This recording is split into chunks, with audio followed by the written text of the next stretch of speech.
Hello बच्चों, तो कैसे हैं आप सभी लोग। स्वागत है आपका हमारे चैनल एडू गुरु में। और आज हम लोग पेयर ऑफ लीनियर इक्वेशन से जुड़े हुए फिर से कुछ मुख्य सवालों को देखेंगे जो कि एग्ज़ाम से पूछे जा सकते हैं और बहुत इम्पॉर्टेंट हैं। ठीक है, पहले पार्ट में हमने आपको 6 सवाल बताए थे जिसमें हमने हर तरह का एक एक सवाल आपको बताया था जो पूछा जा सकता है।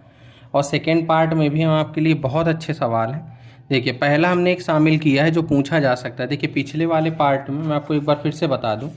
देखिए, पिछले वाले में देखिए हमने आपको एक एज का सवाल लगवाया था, एक फ्रैक्शन का लगवाया था, एक एंगल का, और एक इस तरह का जिसमें सॉल्व करके कोई थर्ड वैल्यू फाइंड करना, एक पेरीमीटर से जुड़ा हुआ इस तरह के सवाल लेंथ ब्रेथ लेट करके, और ये सवाल पूछे जा सकते हैं। एक nature of pair of linear equation का लगवाया था, इसका पूरा बताया भी था। ठीक है, तो अगर आपने वीडियो नहीं देखा या आपको इसमें किसी भी सवाल का हल जानना है, सलूशन जानना है, तो आप वीडियो देख लीजिएगा पिछला इसके। ठीक है, प्लेलिस्ट में जा कर के आप आराम से देख सकते हैं। उसके बाद अगले में देखिए क्या है कि इस तरह के सवाल भी पूछे जा सकते हैं। Up stream down stream boat वाले सवाल हैं। उसके बाद ये नंबर वाले सवाल होते हैं कि एक नंबर है, उसको रिवर्स करने पर वो पहले का इतना हो जाता है, ट्वाइस हो जाता है, 10 टाइम्स हो जाता है, जैसे भी इस तरह का। उसके बाद ये भी है कोर्स में आपके जो रिड्यूसिंग फार्म है, इसको रिड्यूस करके जो सॉल्व करना, इस तरह का हमने एक सवाल कि आपको समझा दें। फिर एक सवाल हमने ऐसे लिया है जिसमें आपको दोनों मेथड अच्छे से समझा दें, एलिमिनेशन और सब्स्टिट्यूशन।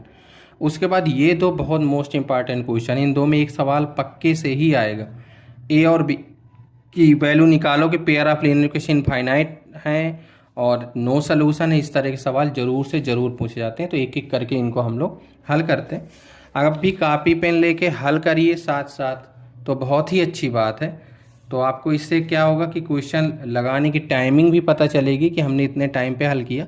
दूसरा ये होगा कि आप लगातार हल करते हैं ना जब अच्छे से सवाल, तो वो प्रैक्टिस में होते हैं। तो अगर वही सवाल आए तो पेपर में भी आप बहुत अच्छे से हल कर लेंगे और पूरे नंबर आपको ज़रूर से ज़रूर मिलेंगे। ठीक है, तो 7 नंबर है। ठीक है, पीछे 6 सवाल हमने लगवा दिए थे और ये 7 से देखिए, पढ़िए। The sum of the digits of 2 digit number is 9, यानी जो नंबर है उसके दोनों डिजिट का सम ना 9 है। ठीक है, also 9 times this number is twice the number of 10 by reversing the order. कह रहा है कि इसका 9 टाइम दिस नंबर, यानी इस नंबर का 9 टाइम जो अभी हमने लेट किया हुआ है, या जो नंबर की बात कर रहा है वो, ठीक है, उसका 9 टाइम्स है। वो किसके इक्वल है? Twice the number. किस नंबर के ट्वाइस के? कौन सा नंबर? वो by reversing the order of digit. अगर हम ऑर्डर जो है ना, जैसे कोई नंबर होता है 12, तो इसका ऑर्डर बदल देंगे तो 21 हो जाएगा, है ना। यानी जो 1 प्लेस पे है वो 10 प्लेस पे चला जाता है, इस तरह से। फाइंड द नंबर्स, यानी नंबर बताइए। तो हम क्या करेंगे, लिखेंगे let number b x y. ये हमने लेट कर लिया कि शुरू में हमने क्या, वाई जो है ऑन प्लेस पे है, 1 प्लेस पर, और जो है जो एक्स है वो आपका 10 प्लेस पर है। ठीक है, समझिए। अब आपसे क्या कह रहा है? पहला कह रहा है कि अकॉर्डिंग टू क्वेश्चन लिख देंगे दोनों का जो है सम 9 है, तो एक्स प्लस वाई जो है वो कितना हो गया? 9। ये पहली बात है। ठीक है, आप इसको इक्वेशन फर्स्ट दे दीजिए। दूसरी क्या कह रहा है कि इस नंबर का 9 टाइम। अब देखिए, जब भी नंबर माने एक्स वाई, लेकिन जब हमको नंबर लिखना होता है ना, तो उसको हम किस तरह से करते हैं ये समझिएगा आप थोड़ा सा। जैसे अगर मैं एक नंबर लिखता हूँ 63, ठीक है, तो ये तो 63 हो गया, लेकिन अगर मैं इसको लिखूंगा तो क्या लिखूंगा? 60 + 3 लिखूंगा ना, या 6 × 10 + 3, यही तो पूरा नंबर होगा ना। समझ रहे हो कि नहीं समझ रहे, है ना। क्योंकि अब ऐसा करना क्यों पड़ रहा है ये भी समझिएगा। ऐसा इसलिए करना पड़ रहा है, बहुत लोग होते हैं ना कि वो लिख देते हैं इसको ऐसे, जैसे 10x + y, ये हमने लिख दिया। समझ लीजिए, पहले इसका 9 टाइम जो है अगर हम रिवर्स कर दें, यानी yx कर दें, तो क्या हो जाएगा? 10y + x हो जाएगा, इसके 2 टाइम्स के इक्वल। लेकिन ये क्यों कर रहे हैं, ये क्यों करना पड़ रहा है ना। नंबर में ऐसा नहीं करना पड़ता। नंबर जैसे मान, ये तो हमने लिखने का तरीका बताया, लेकिन नंबर अगर होता कि 21 है और वो जो है 12 है, तो इसका वो 5 ज़्यादा है, 7 ज़्यादा है, तो इसमें करने की जरूरत नहीं है। क्यों? क्योंकि इसमें हमको पता है कि ये नंबर ऐसे हैं। लेकिन इसमें क्यों करने की जरूरत है? इसलिए करने की जरूरत है क्योंकि देखिए, अगर हम इसको एक्स वाई लिखें या रिवर्स कर दें वाई एक्स लिखें, इसके वैल्यू में कोई भी चेंजमेंट नहीं होगा, इसलिए हमको इसको इस तरह से लिखना पड़ता है ना, क्योंकि ये अलजेब्रिक है तो इनमें ऐसा नहीं होता है जैसे नंबर्स में होता है, तो इसलिए इनको ऐसे लिखना है। अब इसको सॉल्व कर लीजिए, तो ये हो जाएगा 90x प्लस 9y और ये हो जाएगा 20y प्लस 2x। तो इसको इधर बुला लीजिए तो हो जाएगा 88x, है ना, ये इधर 2 माइनस हो जाएगा और उसके बाद y को चाहे उधर ही भेज दीजिए तो हो जाएगा 11y। तो y इक्वल टू आ जाएगा 8x, है ना, 11 इसको कट कर देगा। क्या करेंगे, put this value in equation first, तो यहाँ से y की वैल्यू रख देंगे तो आएगा x plus 8x equal to 9, 9x equal to 9 तो x इक्वल टू 1, और जब x 1 आया तो y कितना आ जाएगा 8। जब ये आए ना तो नंबर जो होगा वो कैसा आ जाएगा, एक्स वाई 18 है, नंबर का आंसर क्या होगा 18 होगा। आप चाहें तो इसको चेक भी कर सकते हैं, देखिए दोनों का सम क्या है 9 है, सही है।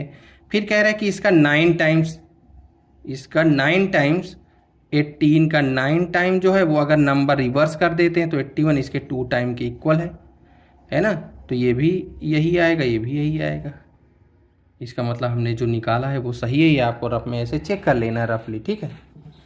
तो इस तरह से ये नंबर से जुड़ा हुआ सवाल था, तो इस तरह का एक सवाल आप ज़रूर लगा लीजिए। हालांकि हमने लगवा दिया, आप इसको समझ सकते हैं कि जब भी ऐसा सवाल आए जो डिजिट को रिवर्स करता है तो वो इस तरह से होते हैं, ठीक है। इसमें दोनों में कोएफिशिएंट है, क्योंकि इसमें दोनों कह दिए कि इसका 9 टाइम्स ये, जनरली सवालों में ये कह देता है कि अगर हम रिवर्स कर दें तो पहला नंबर दूसरे का ट्वाइस हो जाता है या थ्राइस हो जाता है, इस तरह से।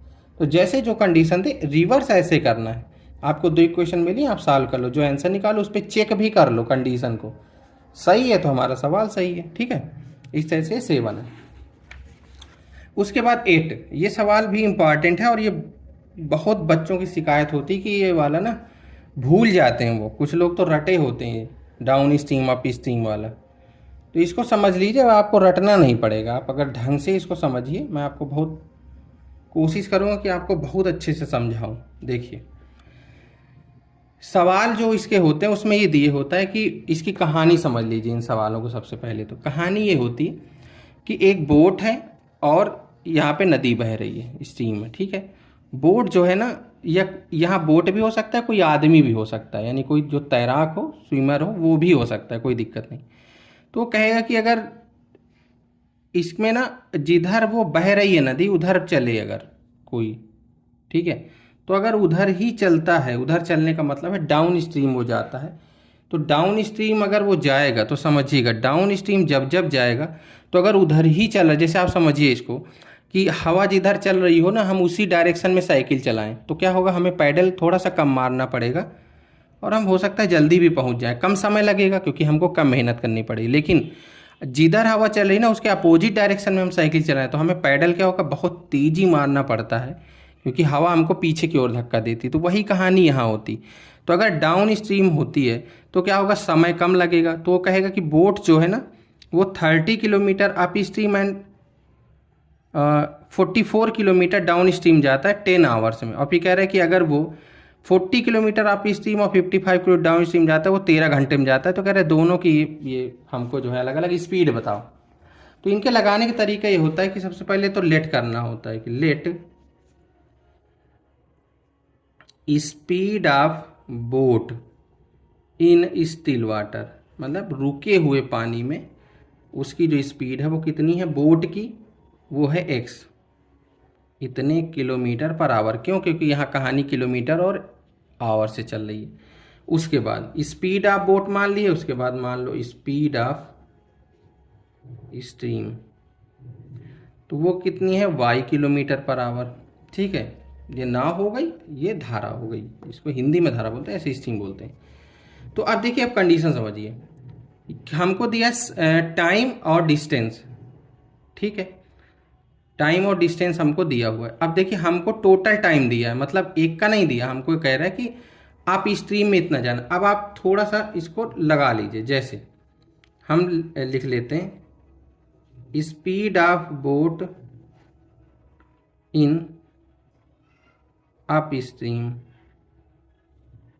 केस, अप स्ट्रीम के केस में और डाउन स्ट्रीम के केस में। तो डाउन स्ट्रीम में क्या होगा, दोनों ऐड हो जाएंगी, ठीक है, और अप स्ट्रीम में क्या होगी, माइनस हो जाएगी।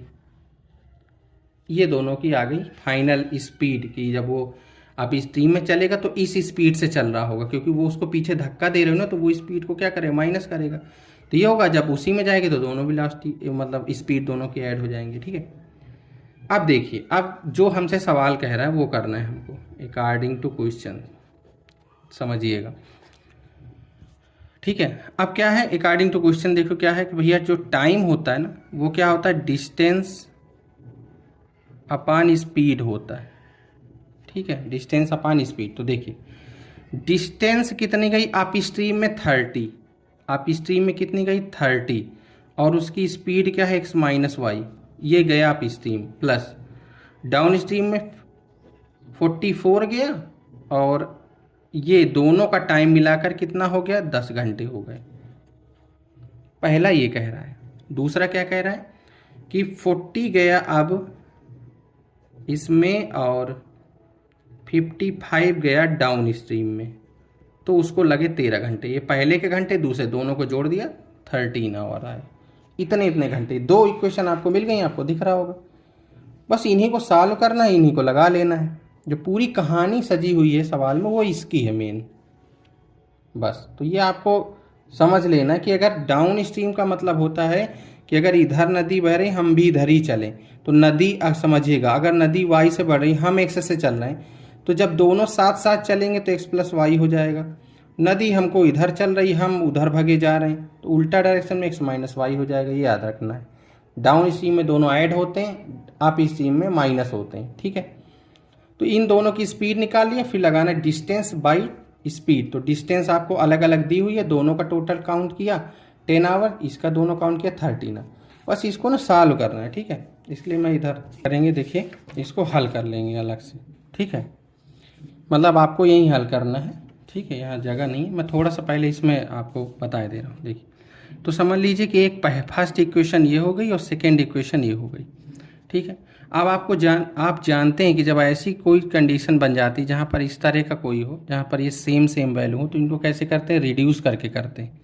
तो हम क्या करेंगे, हम ही करेंगे कि 1 माइनस एक्स माइनस वाई, इसको मान लीजिए हम कैपिटल एक्स मान लें, और 1 अपान एक्स प्लस वाई, इसको हम लोग मान लेंगे कैपिटल वाई, ठीक है। ये हमने लेट कर लिया, ये समझ लीजिए। लेकिन हमको निकालना असल में क्या ये है ना, निकालते हैं ये बस अपने आराम के लिए हम ऐसे मान करके इनको सॉल्व कर लेंगे, फिर जो आंसर निकलेगा वो यहाँ रखेंगे, तो फिर इन दोनों में इक्वेशन मिलेगी, तब हमें ओरिजिनल मान मिलेंगे जो हमको निकालना है, ओरिजिनल वैल्यू, ठीक है। तो अभी जब इस तरह में होता है, क्योंकि अगर अभी हमने एलसीएम लिया तो देखो ये क्या बन जाएगा, ए स्क्वायर माइनस बी स्क्वायर, और ये क्या होता है, बनेगा नहीं, ये स्क्वायर बन जाएंगे। हमें चाहिए स्टैंडर्ड इक्वेशन, ठीक है। अब देखिए यहाँ लेट करने के बाद मैं आपको यहाँ सॉल्व करता हूँ। जैसे जब इसको x मान लेंगे तो यही इक्वेशन क्या हो जाएगी, 30x प्लस 44y, थोड़ा ध्यान रखिएगा ये कैपिटल में है, इक्वल टू 10, और यहाँ हो जाएगी 40x plus 55y equal to 13। ये बन गया इधर, ठीक है। अब क्या करना, इसको सॉल्व करना है। तो मान लो इनको मैं लेट कर लूँ थर्ड और फोर्थ। इनको कैसे, मान लीजिए अगर मुझे x को हटाना है तो मैं क्या करूँगा, इसमें मल्टीप्लाई करना पड़ेगा मुझे कुछ ना कुछ। भाई x को काटना है, 30 और 40 का कितना होता है, 120 होता है ना।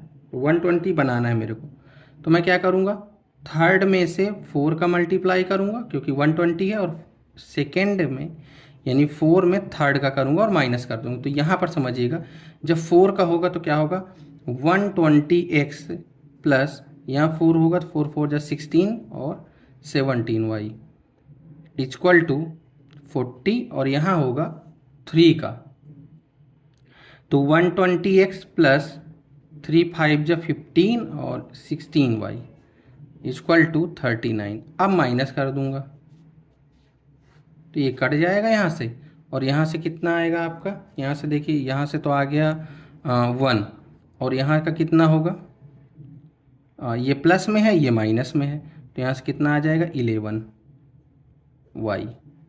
तो y इक्वल टू आया, वो आया 1/11, कितना आ गया y, जो हमने लेट किया हुआ था वो वाला आया है। समझिएगा ध्यान से, थोड़ा बड़ा सवाल है लेकिन अच्छा सवाल है। अगर पूछा जाएगा तो आपसे 4-5 नंबर में ही पूछा जाएगा। और ऐसे सवाल ज़्यादातर पूछे जाते हैं, इसलिए पूछे जाते हैं क्योंकि इसमें देखो कितनी चीज़ें यूज हो रही हैं। आपसे इक्वेशन भी सॉल्व करवा रहा है, आपसे रिड्यूस वाला भी पूछ रहा है, आपसे ये लैंग्वेज बेस्ड सवाल भी करवा रहा है, ऊपर से ये सब अप स्ट्रीम डाउन स्ट्रीम का भी नॉलेज आप ही से पूछ रहा है। तो ऐसे सवाल ज़रूर से ज़रूर पूछे जाते हैं। ठीक है, तो ये y की वैल्यू आ गई। अब उसके बाद हमें क्या करना है, x की वैल्यू निकालना है ये वाली। तो हम ना इसमें रख देंगे वैल्यू को। ठीक है, तो यहाँ पे रख देंगे तो क्या आएगा 30x plus 44 into 1/11 equal to 10। तो इसको 4 और यहाँ से जाएगा 6, तो आएगा 6/30। तो जो x आएगा वो आएगा 1/5। ठीक है, तो जो हमने लेट किया हुआ था ना, हमने किसको लेट किया हुआ था कि 1/x माइनस वाई, वो कितना है x है, तो वो है 1/5। और 1/x प्लस वाई जो कि है y, वो है 1/11। ये हमने यहाँ से, अब हम यहाँ पहुँचे हैं। अब वही काम करना है, x minus y equal to 5 और यहाँ से x plus y equal to 11। क्या करेंगे, दोनों को हम ऐड कर देंगे ताकि y वही कट जाएगा। 2x इक्वल टू 16, तो x इक्वल टू 8, ये आई है ओरिजिनल वैल्यू। तो x इक्वल टू जब 8 ले लिया तो y कितना आएगा 3, ये दोनों वैल्यू। ठीक है, तो क्या है देखिए, स्पीड ऑफ बोट x वाली है तो यहाँ से लिख देंगे यही कि बोट की स्पीड क्या है 8 किलोमीटर पर आवर और स्ट्रीम की क्या है 3 किलोमीटर पर आवर। ये आंसर है। तो देखो सवाल तो बड़ा है, इसमें कोई बड़ी बात नहीं है, ये तो है ना। लेकिन देखिए आपको इतना नहीं घबराना, आपको बस स्टेप बाय स्टेप बढ़ना है। सबसे पहले आपको 2 लेट करना है, उसके बाद आप स्ट्रीम डाउन स्ट्रीम भी आपको पता है, आपने लगा लिया। उसके बाद 2 इक्वेशन बनानी है। यहाँ से सवाल लैंग्वेज का हो गया ख़त्म। अब मेन तो आपको ये सॉल्व करना है ना। तो इस तरह के तो रिड्यूस वाले आप कर ही लेते हैं, तो आप समझ लीजिए कि ये सवाल ही है बस। भाई कोई भी लैंग्वेज वाला सवाल है, उसमें करना क्या होता है, आपको केवल ला करके इक्वेशन पे छोड़ देता है, फिर बाकी काम तो पुराना ही है ना। तो ये काम तो आपको करना है, ये काम के लिए आपको इतनी मेहनत करनी पड़ेगी। तो ये सवाल इस तरह के ज़रूर पूछे जाते हैं 4-5 नंबर में। ठीक है, क्योंकि इसमें है कि आपसे कई सारी चीज़ें, देखिए एक ही चैप्टर की आपसे कितनी चीज़ें पूछ लिया इस सवाल में। तो इसलिए सवाल इस तरह के ज़रूर से ज़रूर पूछे जाते हैं, इसको आप समझ लीजिए। तो इस तरह से ये पूरा हम लोग का लगेगा 8 नंबर। उसके बाद अब हम चलते हैं 9 की तरफ। 9 भी इसी तरह का सवाल है। अभी मैंने इस चीज़ में इसको समझा भी दिया है, अब यहाँ अलग सवाल भी है, इसको भी देख लीजिए आप। 2/√x plus 3/√y equal to 2। ठीक है, तो क्या करेंगे वही काम। और दूसरा है 4/√x minus 9/√y equal to -1। Same कहानी वही है। 1/√x को मान लो, आप कुछ भी मान लो, कोई a मान लेता है, कोई u भी मान लेता है। मान लीजिए आप कैपिटल x, मैं तो यही मानता हूँ तो मैं इसी को मानूंगा। ये हो गया, क्या हो गया 2x plus 3y equal to 2, ये नई बन गई। यहाँ से हो गई 4x minus 9y equal to, ये क्या करेंगे भाई, ये फर्स्ट है ये सेकेंड है। फर्स्ट में से 2 का मल्टीप्लाई करके सेकेंड को माइनस कर दो, तो यहाँ से हो जाएगा 4x plus 6y equal to 4, 4x minus 9y equal to -1, minus plus plus ये कट जाएगा। तो यहाँ से हो जाएगा 15y equal to 5, y equal to आ गया 1/3। ठीक है, y 1/3 आ गया। y की वैल्यू उठा करके किसी भी एक इक्वेशन में, इसी में रख दीजिए चाहे जिसमें रख दीजिए। फर्स्ट में ही रख देता हूँ,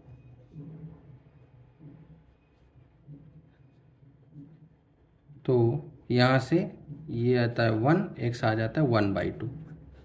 ठीक है, दोनों वैल्यू। अब देख लो 1/√x को हमने क्या माना हुआ था x, तो हो गया 1/2। तो √x इक्वल टू कितना आ गया 2, तो x बताओ कितना होगा 4। ठीक है, तो x की वैल्यू कितनी आ गई 4। इसी तरह 1/√y कितना है 3, तो √y कितना आ गया 3, तो y कितना आएगा 9। तो इस तरह से वैल्यू आई x equal to 4, y equal to 9।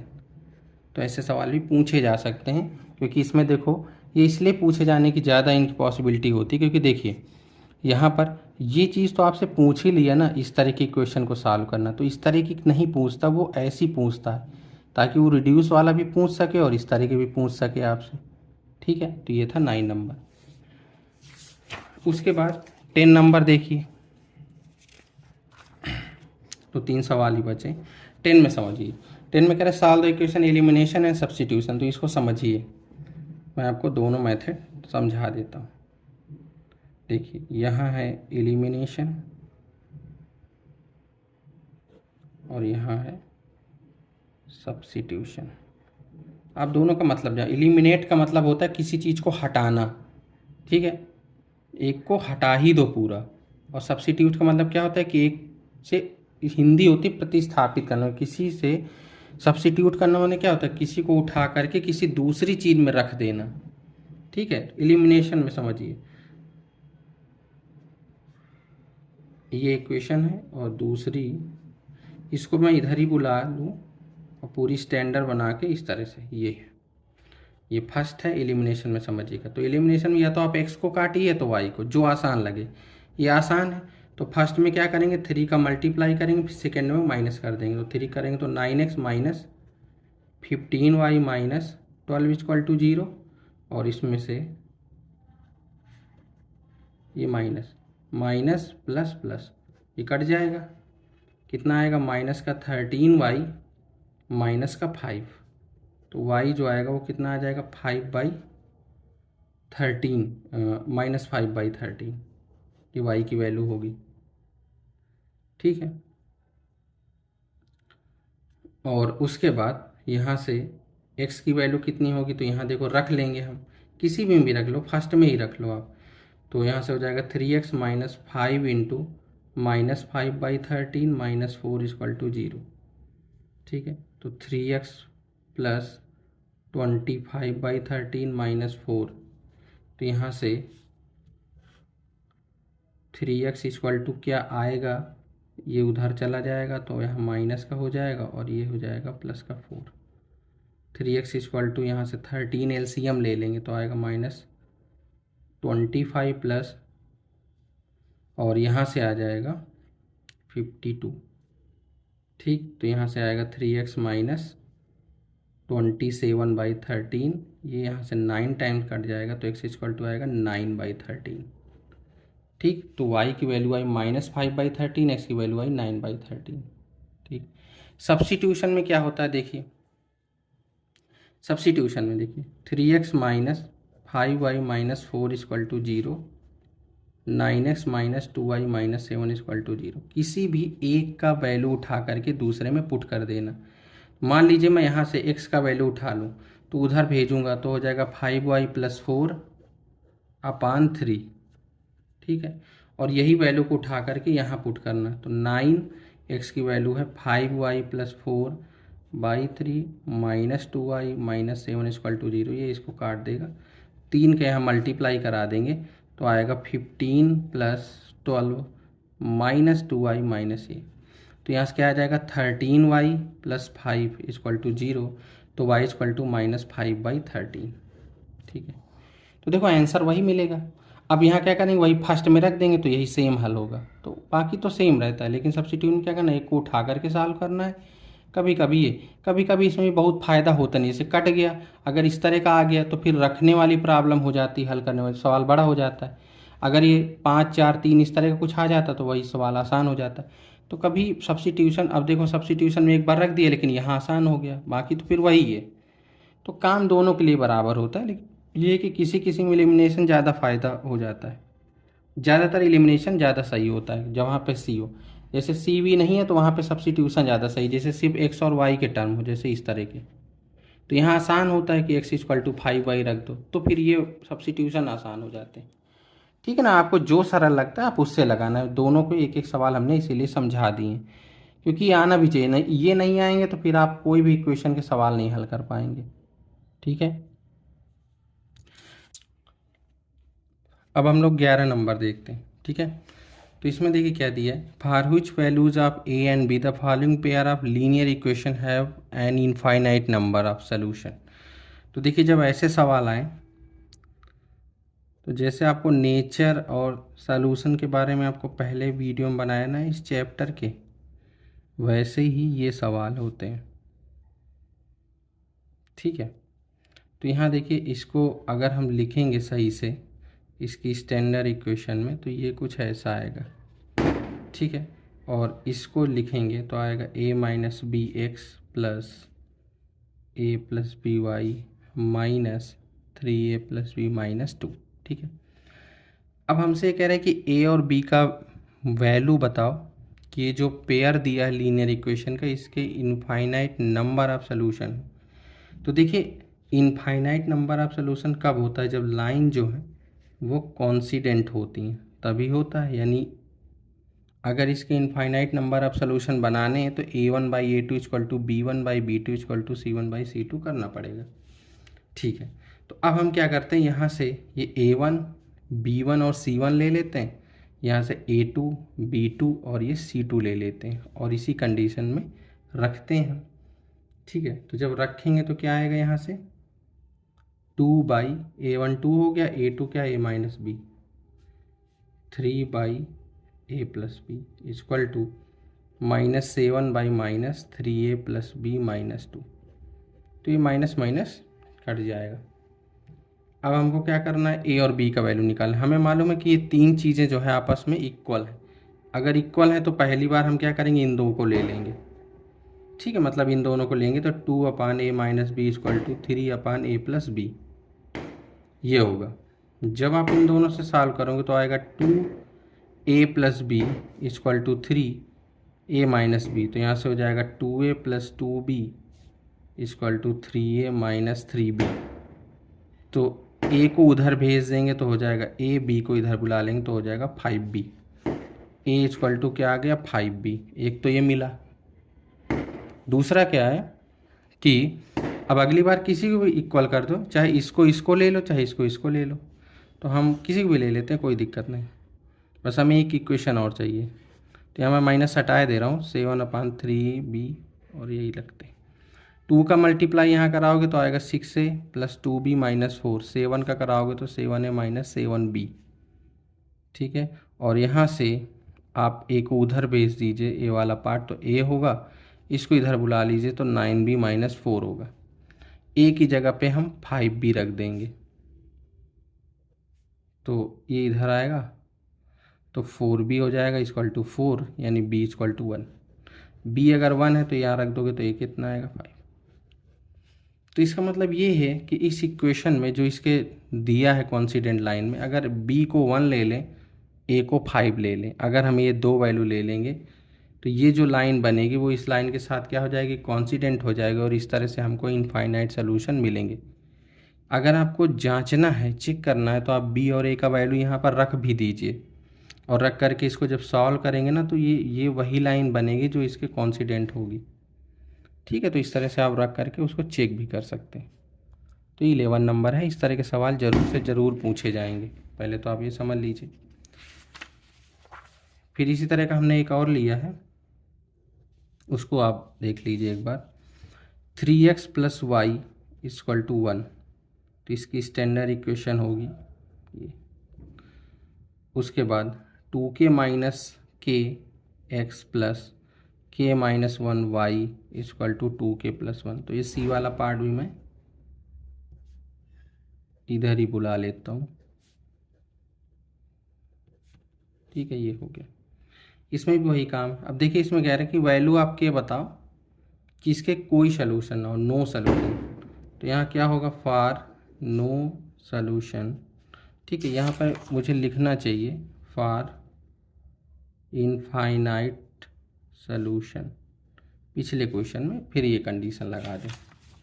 यहाँ भी फॉर नो सलूशन क्या होगा, अगर कोई सलूशन नहीं है, इसका मतलब क्या है कि ये दोनों लाइन को क्या होना पड़ेगा, पैरेलल होना पड़ेगा। अगर ये दोनों लाइन पैरेलल हो जाए किसी तरह, ये और ये, तो नो सलूशन मिलेगा।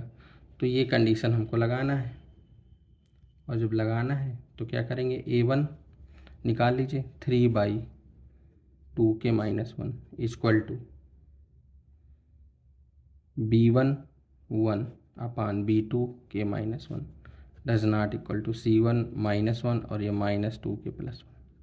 देखो ये तो इसके इक्वल है ही नहीं, इन दोनों को ले लेंगे आपस में तो हो जाएगा 3k - 3 2k - 1। इसको इधर बुला लीजिए तो k हो जाएगा, ये प्लस का 3 जाएगा तो k कितना हो जाएगा 2। ठीक है, तो k इक्वल टू क्या आ जाएगा 2। तो k जो है वो अगर 2 हो जाएगा तो इसका कोई सलूशन नहीं मिलेगा। आप इसमें k को 2 रख भी दीजिए, इसको सॉल्व करिए और आप देखेंगे कि ये लाइन इसके साथ क्या हो जाएगी, पैरेलल। तो इसका मतलब आपने जो k का वैल्यू निकाला है वो बिल्कुल सही है। ठीक है, तो इसमें हमने जो भी आपको क्वेश्चन कराए हैं वो सभी इम्पॉर्टेंट है और ये मानिए कि आपको हर तरह का हमने एक एक क्वेश्चन कराया है। किसी भी मेथड को, किसी भी तरीके को पूरे चैप्टर में छोड़ा नहीं गया। तो पढ़ने के 2 फ़ायदे हैं, एक तो आपको इम्पॉर्टेंट सवाल भी पता चलता है, दूसरा ये पता चलता है कि आपको हम मान लीजिए 10 सवाल, 9 सवाल या 12 सवाल लेकर के पूरे चैप्टर का हर एक तरह का क्वेश्चन लगवा कर आपको रिवीजन भी करा देते हैं। तो अगर आप एक चैप्टर के 2 वीडियो देख लेते हैं 15 मिनट या 20-20 मिनट के, तो 40 मिनट में आपको हर तरह का एक एक क्वेश्चन लगा लेते हैं। ठीक है, तो जो दूसरा हम लोग का वीडियो था उसमें हमने देखिए किया, तो इसमें 11 और 12 ये इम्पॉर्टेंट है। ठीक है, उसके बाद एक बोट वाला सवाल है, डिजिट्स वाले हैं, उसके बाद एक ये रिड्यूस वाला है। ठीक है, रिड्यूसिंग मेथड जो है उसके पहले वाले में भी आप देख सकते हैं कि हमने आपको हर तरह का क्वेश्चन कराया, जैसे एक फ्रैक्शन का, यहाँ पर एक एज वाला, यहाँ पर लेंथ ब्रिथ से रिलेटेड, और ये एक सॉल्व करके थर्ड वैल्यू को फाइंड करना। ठीक है, तो इस तरह के क्वेश्चन पूछे भी जाते हैं। तो ये जो कुछ क्वेश्चन हैं लीनियर पेयर्स के, इनको देख सकते हैं और ये पूरे हमने 2 वीडियो में आपको 2 पार्ट में करवा दिया है। ठीक है, टोटल 12 क्वेश्चन हमने पेयर ऑफ लीनियर इक्वेशन के कराए हैं। इन सवालों को आप ध्यान से पढ़िएगा, ये पेपर में पूछे जा सकते हैं।